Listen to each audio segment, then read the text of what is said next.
আসসালামু আলাইকুম। কি অবস্থা, সবাই কেমন আছেন? আমি যে এখন ভিডিওটা করতেছি, আসলে এই ভিডিওটা কিছু পুলিশের কর্মকর্তা এবং কিছু পুলিশের সদস্যরা সোশ্যাল মিডিয়াতে এবং টেলিভিশন মিডিয়াতে তারা অনেক প্রতিবাদ জানাইতেছেন। তাদের অনেক সদস্য এই মুহূর্তে তাদের সাথে নাই। কেউ বলতেছেন আমরা চাকরি করবো না, আমরা কারো গোলাম হইতে চাই নাই। আসলে এগুলা হাস্যকর বিষয়। এগুলা আসলে এই মুহূর্তে বাংলাদেশের 18 কোটি মানুষ মাইনে নিতেছে না। কারণ যখন শেখ হাসিনা ক্ষমতা ছিল, শেখ হাসিনা ক্ষমতা থাকার শেষ পর্যন্ত একটা পুলিশ বাহিনী বিদ্রোহ ঘোষণা করলো না যে আমরা চাকরি করবো না, বা আমরা এই মুহূর্তে জনগণকে হত্যা করতে পারবো না, জনগণের উপরে গুলি চালাতে পারবো না। তারা কোনো প্রতিবাদ বা তারা কোনো মিডিয়ার সামনে এসে কথা বলে নাই। কেন কথা বলে নাই? তারা এই পুলিশ বাহিনীগুলা শেখ হাসিনার সহযোগিতা করছে, যেটা সত্যি কথা। অতীতে আপনি দেখবেন 15 বছরে কখনো কোনো পুলিশ সোশ্যাল মিডিয়াতে আইসা বা কারো মাধ্যমে আইসা কথাগুলো বলে নাই। আজকে যখন এই পুলিশ বাহিনীগুলো বেকায়দায় পড়ে গেছে শেখ হাসিনা চলে যাওয়ার পরে, তারা এখন বলতেছে চাকরি করবো না। তারা এখন মিডিয়ার সামনে এসে কান্দাকাটি করতেছে, আমাদের অনেক সৈনিক দুনিয়া থেকে চলে গেছে, তাদেরকে পাইতেছি না, আমরা এখন আতঙ্কগ্রস্ত, আমরা এখন নিরাপত্তা সংকটে ভুগতেছি। তা আসলে আমরা বা বাংলাদেশের 18 কোটি মানুষ এই পুলিশের কাছে 15 বছরেও আপনি কোনো সহায়তা পান নাই। আপনি যদি পুলিশের কাছে যান, টাকা ছাড়া কোনো একটা কাজ হয় না।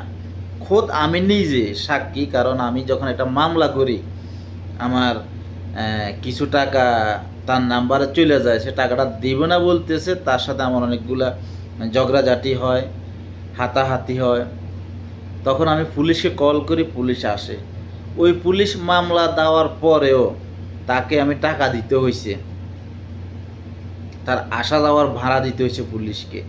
পুলিশ টাকা ছাড়া কোনো কাজ করে না। যে পুলিশ জনগণকে বিনা স্বার্থে সেবা দেওয়ার কথা, সে পুলিশকে আমরা টাকা ছাড়া তারা কোনো কাজ করে না। আজকে যে তারা মিডিয়ার সামনে এসে কান্নাকাটি করতেছে, এগুলো আসলে তারা বাঁচার জন্য, তাদেরকে সেভ করার জন্য। এটা বুঝতে হবে আপনাদেরকে। আজকে যদি এই পুলিশ বাহিনীগুলো যদি বলে যে আমরা চাকরি করবো না, বাংলাদেশে কি পুলিশের চাকরি করার লোকের অভাব আছে? আজকে বাংলাদেশে 20 লাখেরও বেশি তরুণ প্রজন্মের ছাত্রছাত্রী বেকার আছে, যাদের চাকরি হয় না এই কোটার কারণে বা বাণিজ্যের কারণে চাকরি হয় নাই। অনেকে ঘুষ দিয়ে চাকরি নিতে পারেন নাই, অনেকে যোগ্যতা থাকা অবস্থায় চাকরি পান নাই। আজকে এই পুলিশ বাহিনীগুলো নিজেকে সেভ করার জন্য, নিজেকে বাঁচানোর জন্য আজকে তারা মিডিয়ার সামনে এসে নাটক করতেছে। এই পুলিশ বাহিনীগুলা ছাত্রলীগ, যুবলীগ, তাদের উপর স্তরের যতগুলা বাহিনী আছে, তাদের নির্দেশে সাধারণ মানুষ হইতে বিরোধী দলের নেতা কর্মী এবং যারা সোশ্যাল মিডিয়াতে লেখালেখি করছে তাদেরকেও তারা গ্রেপ্তার করছে, মিথ্যা মামলা দিছে এবং রাতের অন্ধকারে হত্যা করছে। এই পুলিশ বাহিনীগুলা, এদের বিচার হওয়া দরকার। এরা যত নাটক করুক, জয় কিছুই করুক, আমাদের দেশের জন্য মঙ্গল আসবে না। কারণ এরা হইছে দালাল। এদেরকে যদি চাকরিতে বহাল করা হয়, তাহলে ভবিষ্যতে এরা ভালো কাজ করবে না। তারা চিন্তা করবে আমাদেরকে প্রতিশোধ নিতে হবে। আর দ্বিতীয় কথা হলো, যে কোনো পুলিশ বাহিনী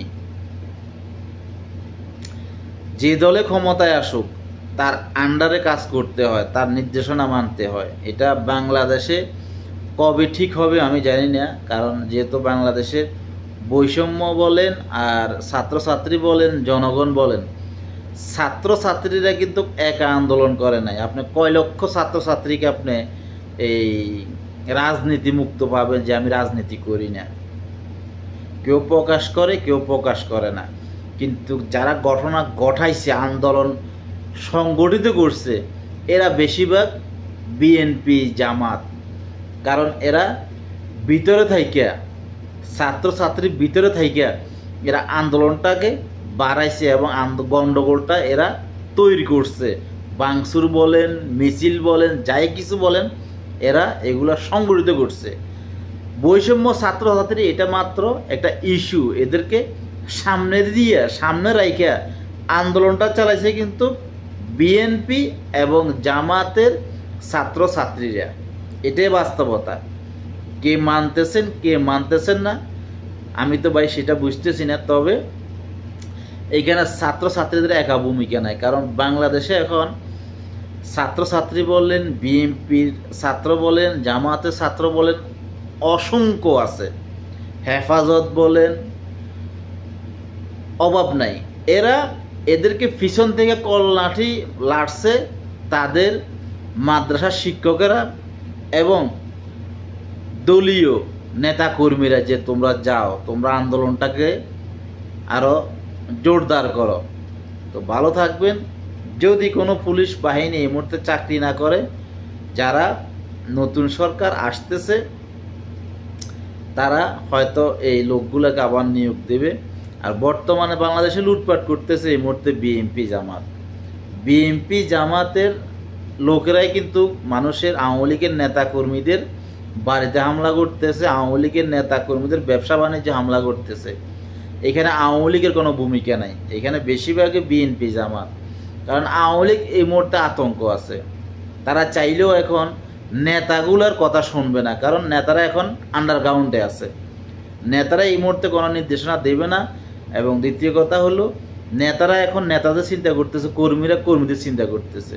তা এখন যাই কিছু করতেছে, ভাঙচুর লুটপাট করতেছে বিএনপি জামাতের লোকেরা। ভালো থাকবেন। আল্লাহ হাফেজ। আসসালামু আলাইকুম।